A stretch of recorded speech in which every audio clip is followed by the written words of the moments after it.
Alright, everybody, welcome yourself to a brand new, I guess, series of sorts.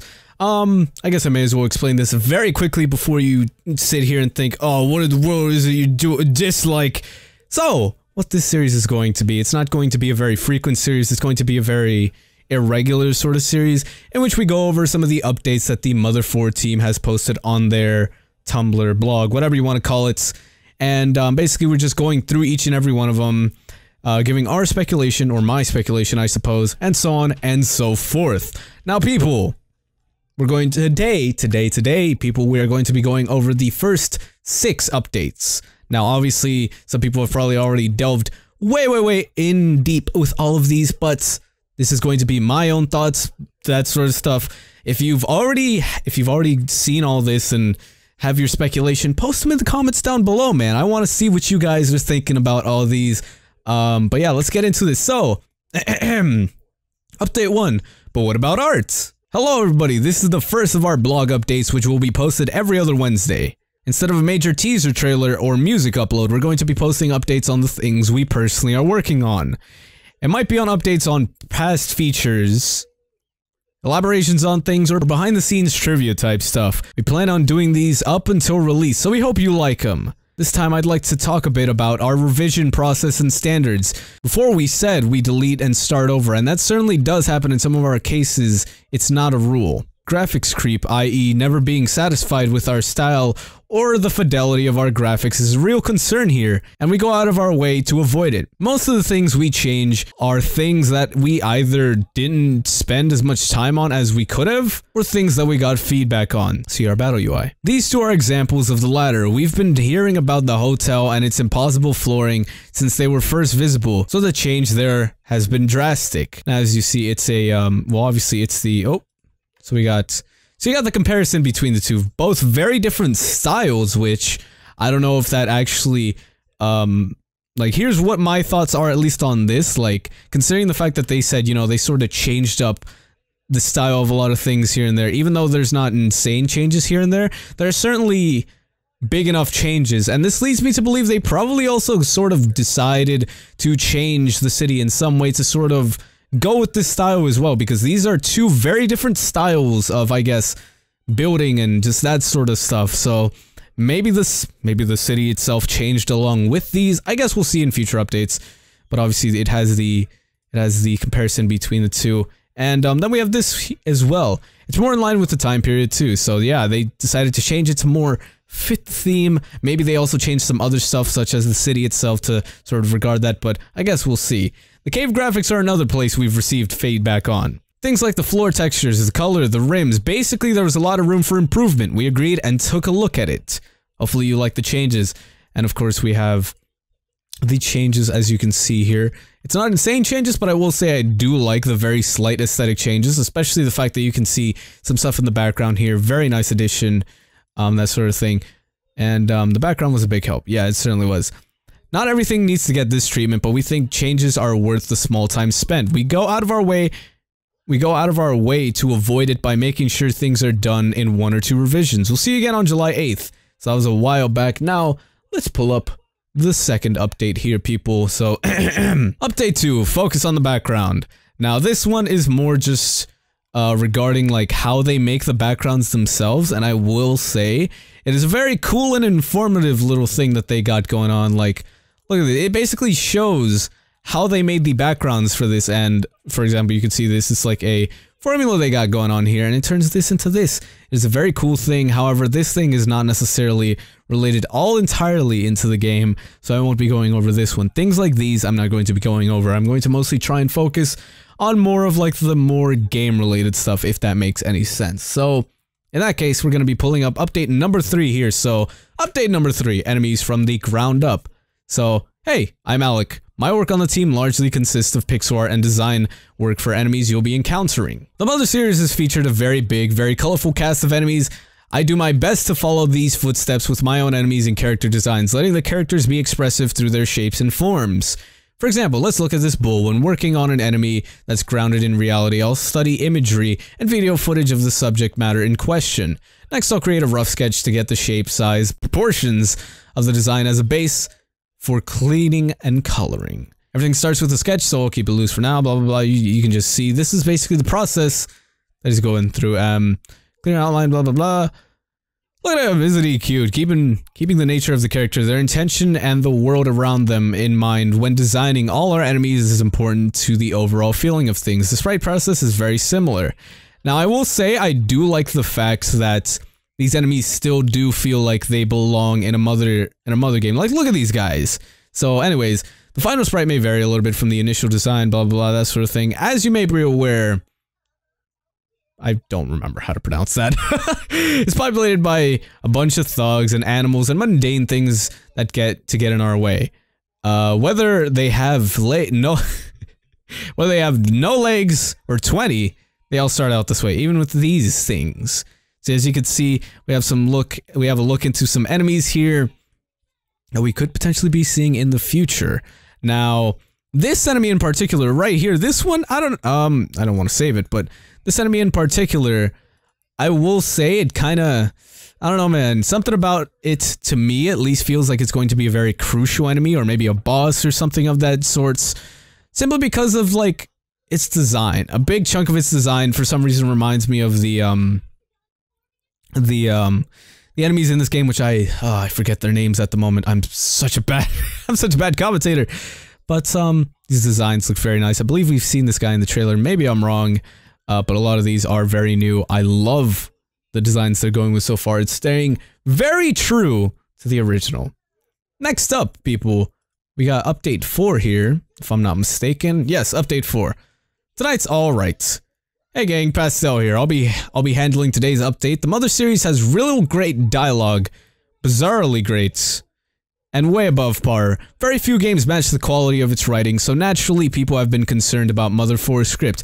I will admit, this is something I have been afraid of, like how are they going to handle the script? Are they going to be able to keep it up to that standard, etc, etc. Since I'm the project's writer, I thought it'd be a good idea to talk about that, but before we get started, you can listen to Bell Ring's updated theme if you'd like. Now, here's going to be a cool little thing. Now, if you've only recently been caught up to Mother 4, then you would know that, so there's this theme, Hometown Strut. There is a previous version of this. I guess I'll just play a little sample of it real quick.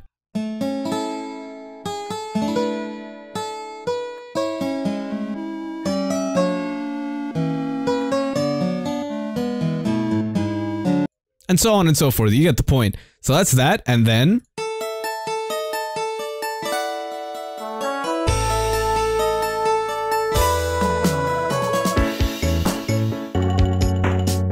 and you get the point. But I will say, I love the new version of Hometown Strut. It is one of my favorite themes that they've revealed so far. I'm very much looking forward to this game, as I've mentioned before. Shane Mesa, I know he made a lot of the music, personally a lot of the music that I also enjoy that they've shown so far. Good job, man, you did a real good job. Now let's continue on. So, obviously we have a nice little screenshot here, presumably to show off some of the writing. Cowbones! They look dead tired. Cow groans. Oh my god. Yeah, so they're doing a good job at least. Desert humor traditionally tends to be dry. See, yep, they're keeping it nicely. Folks like Pick, Matt, Ryan, and Max are the ones who actually insert the dialogue I've been writing into the game, making it work like it does in the screenshot up there. They use our scripting tool, and as you can see, this is how it works. You know, they got all the characters right there, etc. They got that, blah blah blah. You get the point. And this just shows off some examples, etc., etc. And this just basically just goes about showing the process of how it's actually being written. Now, I guess we could try and like overanalyze this part right here, but personally I can't think of all too much to say about it. Obviously, this seems to be relatively early in the game considering the fact that it is only you and Lloyd. So, that's cool. Now as to where this takes place, I'm not too sure. We'll obviously have to wait and see, but so on and so forth. So the process is pretty straightforward. Having lots of eyes for the writing helps me avoid obvious mistakes. In addition, I have some rules I follow when I write. Don't keep the player away from the game too long. The internet has no place in text, no references to memes, web series, or modern personalities. Timelessness is important. That is something I very much agree with. That's why Mother / Earthbound, whatever, still stands very, very tall today. It doesn't really outdate itself in many ways, aside from graphics, obviously, but you can't really do that with many games. But with writing, the Mother series has been just amazing. It still holds up to date, etc, etc. And anyways, these guidelines have helped me keep the style consistent. With that said, I want to clarify rule number 7 a little bit. So let's see, which one's that one? So rule number 7 being, don't rewrite jokes from the Mother series and avoid quoting it directly. So he said, with this game, I'm not looking to retread old ground, even if things look familiar. I don't want people to like Mother 4 just because they like the jokes in Earthbound. I want Mother 4 to stand on its own. So while Mother 4 aims to capture the feel of the previous Mother games, I'm very consciously trying to keep its setting and story unique. That is a very, very good way of going about doing so, because as you've noticed with any of the Mother games, I always gotta say that just in case there's that one person who's like, oh wow, it's Mother Earthbound in America or whatever, but that's another reason why those games hold up so well to this day, is because they're not necessarily connected entirely. I mean, some of them may have very subtle references to each other. For example, the Friends yo-yo and some of the items here and there in Mother 3 from Earthbound, etc, etc, that sort of thing. But it's not like directly saying, yeah, this is from Earthbound. Because then, in a sort of sense, it just becomes a tad bit stale, etc, etc. Now, people, onto update number 5. Oop, I'm good at this. So, update number 5, family pictures. So, of course, we got your boy Pastel here again. Hey everyone, I'm Pastel, and you all know me. This is an update about interior design, and somebody else you're going to be familiar with, Travis. He's got a brother, as I mentioned in my 10 things you should know about Mother 3 video. Or they said Mother 3, he's got a brother. As you would know if you watch my 10 things you should know about Mother 4 video. I'm on a dad and a dog. Hold up. A dad. Now, this is a bit of a surprise, because the only father figure we've really seen for the protagonist in the Mother games was Flint's. And even then, he wasn't all too very talkative, I suppose. So I'm wondering if Travis's father will really play any part in this. I'm assuming Travis's mother will certainly have some sort of part in this. Maybe even his dog, you never know. They all live in a house on a hill in a town called Bellring. Life is pretty good with your dog outside. Dog's name is Domino. Okay, we're just gonna open these up and we'll take a little look at them, but let's read the little captions first. Oh, we got more. Oh boy, went into those later. Best bros for life. Zach's always got Travis's back. So we have a name for this man. The man's name is Zach. Okay. A boy's room is his fortress. A messy fortress is still a fortress. So to be honest, I will say this. I just sort of noticed this. Judging on the scenery and the fact that you can see that right there, this seems like it's, first off, it's obviously the starting area, but it seems to connect from the whole, like, bridge area thing, as well as, like, a certain place in the attract mode video. I'll try and put that on screen, like, boom, right there, and maybe you'll see it, maybe not. I might just put a screenshot, I don't know, we'll see. Now this is just simply a regular little screenshot like that. Nothing all too insane that we can get from this. Same with this. Let's check out everything else here. So what do we got? Bright achievement lined up on the shelves. So, not even bad, not even bad. We got here. You come to visit Zach? You missed him by a door, sweetie. Okay, nice. So, we've obviously still got the kind-hearted mother in these games that we always have had. So that's great. But, let's continue on reading this. That's basically Travis's house. It has all the essentials, but is ultimately pretty minor place in the game. Be that as it may, we like making the small, unimportant places more memorable by giving them unique touches. A lived-in universe is important, and if you look at Mother 3, there are loads of tiles that only get used in a single screen, never to be seen again. We feel details that like that are part of what makes a Mother game feel special. I can't speak, I'm sorry, my voice hurts. But I decided to record this video because I thought, hey man, I'm going to forget to do this at some point or another, so let me do it while I still remember. But part of the map design process involves a sketch. Depending on how important the area is, it might look like this. I'm assuming that, okay, a red square is the approximate screen size. Makes sense. A more important map might get something like this for each little piece and then get elaborated on later into full street by street art. As you can see like this. It has to deal with this being for the, okay. Might be put in, hold up, let's open up this image. I was gonna say this might get used in an early town, but something about it tells me that might not be the case, judging on, like, Specifically the buildings, like, these do not look like more modern buildings. These look more like odd buildings, I suppose. I don't know. We'll see sooner or later. Also, oh wait, after the tiles get made, here's a few. Let's look at them, I suppose. Whoa! Look at this. Look at all of these. It's insane. Let's see. So we have nothing all too special here, but hey man, it's still very cool. I will admit the fact that they even decide to show us is, first off, everybody on the Mother 4 team, very, very kind people. The fact that they decide to do this for us, you know, they could have just gone silent for months upon months, but no, they decided to do this. Anyways, after the tiles get made, they're put through a program Dave made called Tile Setter, which lets us set collision boxes and animation speeds.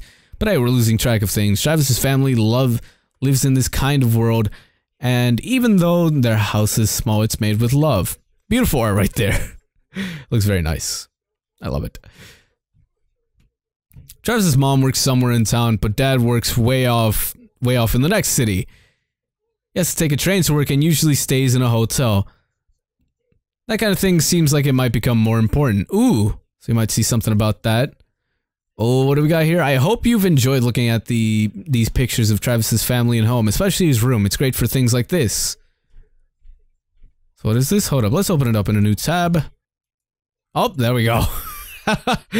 So I have a feeling like that at that point when that sort of stuff happens, I have a feeling that's going to be the start of the game. So we're probably going to see something along those lines like, oh, this thing caused this explosion or whatever. And it probably involves the Modern Men, which is the name of the supposed enemies or whatever. I only just remember their names just now because I'm stupid. But on to the last update for today. I know there aren't all too many, but nonetheless, we still have some information to dig deep into. So, update number 6, what's on the menu? On Wednesday, we left you with a question. What's missing from the menu? Now, first off, let's open this real quick. Judging on the lighting, this might be from that part of the game that I was just mentioning where it's just like, oh, maybe it'll be a similar startup to Earthbound, you know, the whole meteor type thing. Maybe this is a similar start to that. Obviously, we only have to wait and see. But, like many of you had noticed, both Talk and Check aren't present, but they were gone in Mother 3 as well. This leaves the equipment window. Yes, it's gone in favor of equipping via the goods menu. Our goal is to get rid of as many extraneous steps as possible. Like this. So I guess we'll just open this up and take a good hard look at it. Let's see if we can find anything cool here. Let's see. I'm trying to see some of the things we got going on around here. Obviously we have some healing items here. I saw the bell ring Mac. PSI walnut, so that's obviously going to be, or I would hope for it to be just simply an item that can help heal your PSI. Also, from the looks of it, apparently we're going to be getting Zach as like a temporary party member of sorts. That's going to be cool, you know? Considering the fact that in none of the previous games, you really didn't get any of your relatives or whatever as a temporary party member. You never got Klaus as a party member, none of that. But anyways, it worked that way in battle too. It may be handy to hold on to a slingshot or something in the event of your enemy being tough against your normal stuff. Anyways, to streamline the menu, we made a flowchart. It visualizes the number of inputs needed to get from menu to menu. After taking a look at what could be better, we cut what we deemed was unnecessary. So obviously this shows some things, because I understand where they're going from this. With a Mother or Earthbound game, to be fair, in any RPG, you don't want to have to be doing like a whole bunch of stuff simply to do one single thing. You want it to be as simple and easy to use as possible. What else? The status screen isn't too interesting yet, so we'll talk about maps. On Wednesday, we showed Bell Ring's map in Travis's pocket. Instead of the key items tab, which was absent, well, it's back. So we'll look at this real quick. That would have been a big problem as things went on. Your backpack would have gotten full very quickly. Now you have a slot dedicated to key items. The map option on the menu shows a general map of Pleiades. I'm going to say Pleiades, sorry if it's incorrect, that Travis carries around. While using a map, item will show you on the map of the item. Wait. While using the map, item will show you the map of the area you're in. Works like this. So we'll open it up. A bit of an odd one, but can get used to it. Bellring is in the northeast. Droppel Forest is to the northeast of that, and everything else is everywhere else. So I guess let's look at that real quick.